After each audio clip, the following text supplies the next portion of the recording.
Reporter big impact. Harippad കടപൊളിച്ച കേസിൽ police സ്റ്റേഷനിൽ ചർച്ച ഉടൻ. രാഷ്ട്രീയ പാർട്ടി പ്രതിനിധികൾ സ്റ്റേഷനിലെത്തി. ശ്രീവത്സം പ്രതിനിധികളോടും എത്താൻ പോലീസ് നിർദ്ദേശം നൽകി. ഹരിപ്പാട് SHOയുടെ നേതൃത്വത്തിലാണ് ചർച്ച. മനീഷ് മഹിപാലുണ്ട്. മനീഷ് മഹിപാൽ, ഒരു നാട്ടിലൊരു അനീതി നടന്നാൽ വൈകുന്നേരം ആവുന്നതിന് മുമ്പ് ഒന്നുകിൽ അവിടെ കലാപം ഉണ്ടാവണം, അതല്ലെങ്കിൽ അവിടെ നീതി നടപ്പാക്കപ്പെടണം എന്നുള്ളതാണല്ലോ.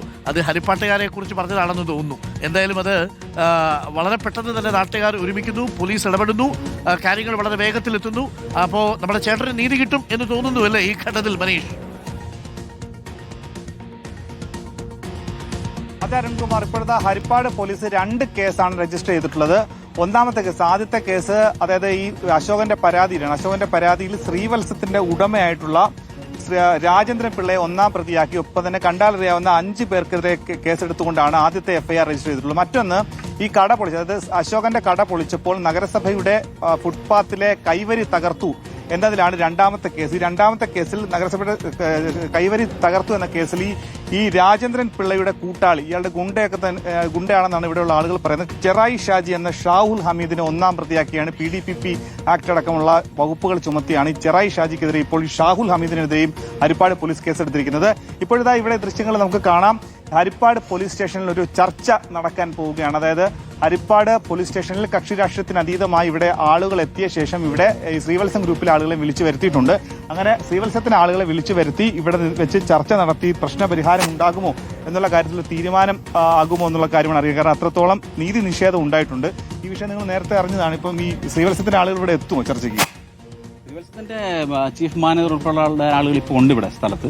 അവരുമായിട്ട് ഇപ്പം അകത്ത് ഇപ്പം നമ്മുടെ നേതൃത്വം, രാഷ്ട്രീയ ഭേദമന്യുള്ള എല്ലാവരും ഹരിപ്പാടിന്റെ പൊതു രംഗത്ത് നിൽക്കുന്ന പ്രധാനപ്പെട്ടവരെല്ലാവരും ഇപ്പോൾ ചർച്ച നടത്തുന്നുണ്ട്. ഇവർ കാണിച്ച ശുദ്ധ തോന്നിവാസമാണ്. ഇപ്പം നിങ്ങൾക്ക് തന്നെ കണ്ടപ്പോൾ മനസ്സിലായി കാണുമല്ലോ. ഈ എന്നാണ് ഞങ്ങൾ എങ്ങനെ പരിഹരിക്കാൻ കഴിയും? ചർച്ചയിൽ നമ്മൾ പറഞ്ഞ അദ്ദേഹത്തിന് എന്തായാലും ഉപജീവന മാർഗത്തിനായിട്ടൊരു സംവിധാനം ഉണ്ടാകും, കോമ്പൻസേഷൻ വേണം. അദ്ദേഹത്തിന് ഇപ്പം നിലവിൽ ഇപ്പോൾ ഒരു കട അദ്ദേഹം നടത്തിക്കൊണ്ടിരിക്കുകയായിരുന്നല്ലോ. അപ്പോൾ എന്തായാലും അതിന് പകരമായിട്ടൊരു സംവിധാനം അദ്ദേഹത്തിന് ഉണ്ടാകണമെന്നുള്ളതാണ് ഞങ്ങൾ പൊതുവിൽ ആലോചിച്ചത്. ഇപ്പം ചർച്ചയിൽ ഉണ്ടാകുന്ന തീരുമാനം ഉണ്ടാകുന്ന ഭാഗത്ത് ചർച്ച നടക്കുകയാണ്. ചർച്ച നടന്നാലേ അതിൻ്റെ എന്താണ് പൊതു തീരുമാനം എന്നുള്ളത് നമുക്ക് അറിയാൻ കഴിയുള്ളൂ. അതൊരു നാരങ്ങാവെള്ളം മാത്രം വിറ്റ് ജീവിക്കുന്ന ഒരു സാധാരണപ്പെട്ട കുടുംബത്തിലെ അംഗമാണ് അശോകൻ. എപ്പോൾ ആര് എന്നാലും ഒരു ഗ്ലാസ് വെള്ളത്തിന് വേണ്ടി നിൽക്കുമ്പോൾ അദ്ദേഹം ഇന്നലത്തെ ഒരു രാത്രിയിലുണ്ടായ സംഭവം എന്ന് വെച്ചാൽ അദ്ദേഹത്തിൻ്റെ മാതാവിൻ്റെ ഫോട്ടോ, വർഷങ്ങളായി അദ്ദേഹത്തിൻ്റെ മാതാപിതാക്കൾ ഇരുന്ന കടയിൽ ഞാനൊരു വ്യാപാരി വ്യവസായിലെ അംഗമാണെങ്കിലും നമുക്കും അതിൻ്റെതായ ഒരു സങ്കടമുണ്ട്. ഈ സാധാരണപ്പെട്ടവനെ നാളെ ഇനി ഈ ഒരു അനുഭവം മറ്റൊരാൾക്കുണ്ടാകരുത്.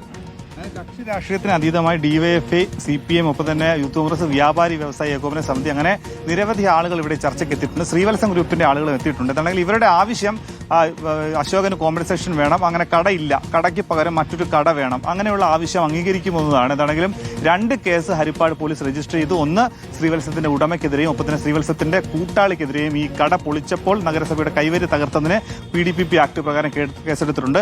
ഇനി ശ്രീവത്സത്തിനെതിരെ എടുത്ത കേസിൽ വകുപ്പുകൾ അടക്കമുള്ള കാര്യങ്ങൾ വ്യക്തമാക്കേണ്ടതുണ്ട്. ജാമ്യമില്ലാത്ത വകുപ്പുകൾ സ്വാഭാവികമായി ചുമത്തേണ്ടതാണ്. അത്തരം വകുപ്പുകൾ പോലീസ് ചുമത്തിയിട്ടുണ്ടോ എന്ന് കൂടി അറിയണം. എന്താണെങ്കിൽ ആഭ്യന്തര വകുപ്പ് മന്ത്രിയുടെ സ്വന്തം മണ്ഡലത്തിലെ നഗരഹൃദയത്തിൽ തന്നെയാണ് ഒരു പാവപ്പെട്ട മനുഷ്യന്റെ കട, ഉപജീവന മാർഗമായ കട, അത് ബുൾഡോസർ ഉപയോഗിച്ച് JCB ഉപയോഗിച്ചുകൊണ്ട് തുടച്ചു നീക്കിയത്. അതിൽ വലിയ പ്രതിഷേധമുണ്ട്. ചർച്ചയ്ക്ക് പരിഹാരം ഉണ്ടാകുമെന്നാണ് ഇവിടെയുള്ള ആളുകൾ ഇപ്പോൾ വിശ്വസിക്കുന്നത്. ചർച്ച ഇപ്പോൾ ആലപ്പുഴ ഹരിപ്പാട് പോലീസ് സ്റ്റേഷനിൽ ചർച്ച ആരംഭിച്ചിട്ടുണ്ട്. അരുൺകുമാർ, ഓക്കെ, ഇപ്പോൾ ഒന്ന് ആലോചിച്ച് നോക്കിക്കേ. ആ കട പൊളിക്കാൻ വേണ്ടിയിട്ട് ഗൂഢാലോചന നടത്തുന്ന സമയത്ത്, ചെറായി ഷാജിയെ പണി ഏൽപ്പിക്കുന്ന സമയത്ത്, ആ സമയത്ത് ഇപ്പം പഴിക്കുന്നുണ്ടാവും. ചെയ്തത് മോശമായിപ്പോയി. ഇനിയെങ്കിലും ആ അശോകൻ ചേട്ടന് ഒരു നല്ല കട ഇവിടെ വെച്ചു കൊടുക്കുക. ആ ചേട്ടൻ്റെ കട ഇവിടെ നടക്കട്ടെ. ആൾക്കാർക്ക് വെള്ളം കൊടുക്കുന്നൊരു കടയല്ലേ. അതായത് എത്രയോ കാലങ്ങളാണ് അദ്ദേഹത്തിൻ്റെ അച്ഛനടക്കമുള്ളവർ അവിടെ കട നടത്തിക്കൊണ്ടിരിക്കുന്ന ഒരു സ്ഥലമല്ലേ. അതുകൊണ്ടാണ് നാട്ടുകാർക്ക് വൈകാരികമായ ബന്ധമുള്ളത്. അതുകൊണ്ട് പണം വെച്ചാലും നീതി വെച്ചാലും നീതിക്കൊപ്പം നിൽക്കുന്ന മനുഷ്യരാണ് ഹരിപ്പാട്ടുകാരെന്നുള്ളത് മനസ്സിലായില്ലേ. അത് അവർക്ക് രാഷ്ട്രീയ ഭേദം ഇനിയില്ല എന്നുള്ളതാണ്. ഒരു സാധാരണക്കാരൻ്റെ പ്രശ്നം വന്നപ്പോൾ എല്ലാവരും ഒരുമിച്ചു പോലീസ് സ്റ്റേഷനിലേക്ക് കാര്യങ്ങളെത്തി. ചർച്ച നടക്കട്ടെ, പരിഹാരമാവട്ടെ.